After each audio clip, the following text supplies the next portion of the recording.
ইচিং বিচিং চিচিং ফাক পাম পাম কুকুর হয়ে যাক।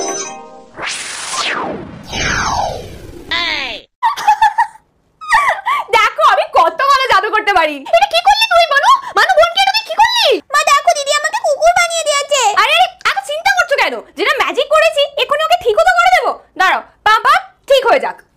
মা দেখো তো আমি কি ঠিক হয়ে গেছি? পাম পাম ঠিক হয়ে যাক। এই মানু তুই বোনকে আগে ঠিক করে দে। এই দাঁড়াও না, এই তো চেষ্টা করছি। চেষ্টা মানে তুই কি আদৌ ম্যাজিক ট্যাজিক করতে পারিস নাকি? আমার ছোট মেয়েটাকে দেখো কি। দিদি আর আমাকে কোনো মন্ত্র বলে ঠিক করতে পারছে না, এবার আমার কি হবে মা? দাঁড়াও না, করছি তো। বাবা ঠিক হয়ে যা, ঠিক হয়ে যা, ঠিক হয়ে যা, ঠিক ঠিক ঠিক হয়ে যা। হচ্ছে না তো। দিদি যদি আমাকে ঠিক না করতে পারে আমি কিন্তু দিদিকে কামড়ে নেবো বলে দিচ্ছি। তোকে পিটিয়ে না আমি ছাল চামড়া গুটিয়ে ফেলবো। মান্তু পাপাকে এক্ষুনি মানুষ করে দে। আমি কিন্তু ফ্রেশার, আমাকে দিও না তোমরা প্রেশার। মান্তু আমি কিন্তু তোকে এক্ষুনি বলছি পাপাকে ঠিক করে দে। পাপাকে এক্ষুনি ঠিক করে দে। দিদি যিনি হয়ে যাবার বদলে আমাকে কুকুর বানিয়ে নিতে বাবা। আচ্ছা অ্যাসফোকেরাস লুয়াটিনা মিগারে সি। ভাগ্যিস তুই ঠিক হয়ে গেছিস, নাহলে লাস্ট উইশে আমার আর মুক্তি চাওয়া হতো না। তুই আমার